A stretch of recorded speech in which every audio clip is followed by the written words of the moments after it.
everybody, JC here with another T&I toy review. And for today's review, we're going to be taking a look at the brand new upcoming DC Comics 6-inch icon Superman figure from DC Collectibles. Now, first of all, big thanks to DC Collectibles for sending this figure out to me so I could review it early for you guys. This figure will hit comic and specialty shops in June.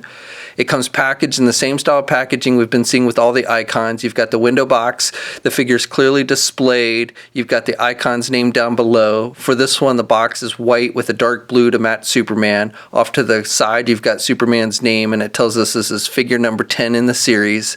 Then on the one side of the packaging, again, we have the DC Comics icons, and it tells us this figure is based on the Man of Steel comic. I'm assuming that's the limited series from John Byrne back in the 80s. And then on the back of the packaging, we have a look at all the figures in this wave. So we looked at Aquaman and Atomica. I don't have the Harley Quinn figure, but that figure along with all of these will be out next month in June. And then down below it tells us the figure was designed by Ivan Reyes and sculpted by Eric Sosa. Okay, so let's get this open and take a look at what's inside. Okay, so here's a look at the figure outside of the packaging along with the other contents that are included. So first of all, you get that little instruction sheet that shows you how to work all the accessories with each of the figures in this wave. So on one side you've got Superman and Aquaman, and then on the other side you have Harley Quinn and Atomica. You get two different pairs of hands. You get a pair of closed-fisted hands which are attached to the figure when you first take it out of the packaging, and then you get a pair of open hands.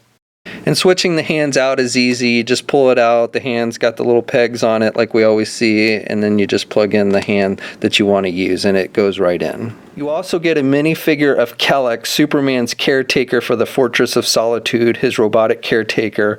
And this figure has got minimal articulation. You can basically rotate the arms, you can turn the head all the way around, and then you can turn this lower piece a bit to the left and to the right. There's no elbow articulation or wrist articulation, and the head can only basically rotate. It doesn't really have much in the way of up or down movement. But nice detailing on it. You've got some dark red translucent plastic for the visor, and then you've got gold paint, metallic gold paint with some darker gold shading on it, and I like the sculpting with the line work and everything. So overall, looks kind of like to me a robotic ET, but again, that is what he pretty much looked like in the comics, so I think they've done a nice job with that. Also get a display base, so you get this round base part and then you get a stem, and it's clear plastic, and you just plug the stem into the base there, and then you'll notice this hole on the bottom of Kellex, and you just plug the stem into that. So the base, you know, this figure is a little top heavy on this little base, but again, it does the job. It keeps the figure, it makes it look like he's floating in the air like you saw in the comic books. And Kellex himself stands about just a little bit over 2.5 inches tall, and then when he's on the base, the figure stands about 5.5 inches tall. You can see here that Kellex is not quite as tall as Superman when he's on the base. Okay, so for the figure itself, I like the overall sculpting detail on this figure, especially with the face. I like the little curl that they've sculpted that sticks out. The hair is just solid black. And then I also like the sculpting detail with like the jawbone and his chin line. I think that looks pretty good. The eyes, the paint on the eyes are a little off to me. It looks like they've got a little bit of pinkish tint towards the bottom of the eyes, and it just, in the right lighting, it throws it off a little bit. Skin tone on the face I think looks good. And then the rest of the paint applications on this figure are really solid. So like with the Superman logo on his chest, so the actual logo is sculpted on there. It kind of raises up from the figure a bit. And then you've got nice solid paint lines with the black trim, and then you've got the yellow and the red on the S. So I think that looks really good. You've got the dark blues on the rest of the outfit. He does have the trunks, the red trunks, and the yellow belt. And I like the gold metallic that they've used on the belt buckle to let it stand out a little bit. Now, two areas with the sculpting that I have a little bit of problem with is here on the arms. So when you have the arm, when you're looking at the arm from the side and you have it straight out, the cut of this one muscle just looks a little funny to me. I don't know, I just don't like the way that muscle is cut. Also with the legs, and I really don't know any way around this if you want to have the articulation, but because the trunks are, you know, basically two different parts, you have it on the upper body and then here on the legs, you get this gap, especially from the side. It looks a little bit off depending on how you're posing it. Other than that though, again, just nice solid paint applications, the dark blue on the legs, and then the classic looking boots with the V cut, and they've used a shinier, glossier red paint on the boots. like you see in the movies and the comics and stuff. And then the cape is done with that vinyl material, and you've got the S symbol on the back of the cape, and I like the way the cape flows on the figure. I think it looks pretty good as well. Superman stands just a little bit over 6 inches tall. Here's a comparison with the Icon's Batman, and since this version of Batman is technically the Dick Grayson Batman, I think because Superman is a little bit taller, the scale works good between these two figures. And here's a look at the other Justice League Icon figures that we've gotten so far, so Aquaman, Batman, Green Lantern, and Flash.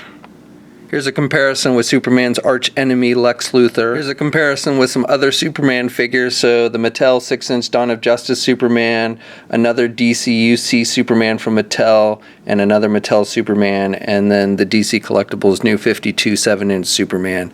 And so you can see the Icons is definitely the smallest of the bunch. Comparison with the old Toy Biz Marvel Legends Captain America. And finally, the other figures in this wave. So Atomica with her Atom, 2 Atom minifigures, and Aquaman. Articulation is pretty much on par with what we've seen with the other figures in the line. The head's on a ball joint so he can look left and he can look right. He's got some down movement. He can't really look back very much. I would definitely like him to be able to look back more for flight poses. You can also kind of pivot the head to the left and the right. Arms attached with your standard ball hinge joint at the shoulder so he can get his arm out good, and he's got good rotation. He's got a bicep swivel. He's got that double jointed elbow, so that's about as much as he can bend the elbow. You've got swivels at the wrist, and you've got hinges on the hands, so he's got good up and down movement with the hands. He's got the midsection joint, so he's got rotation there at the midsection, and a little bit of crunch, not a whole lot, but then he has an actual ab crunch joint, so he can crunch down about that much, and then he can look back about that much. Legs are attached with ball joints, so he can do the splits good, and he can get his leg forward good, and he can do his leg out and back like that. No thigh swivel, double jointed knee, so good bending at the knee, and then he's got hinges on the feet, so good up and down movement, and he does have ankle pivot and peg holes on the bottom of his feet. Okay, so that's my review. So while I do have a few minor complaints with this figure, for a 6-inch scale figure of Superman with the classic costume, I think this might be one of my favorite figures to date, especially compared to like the Mattel ones, which I always felt were a little bit too bulky looking.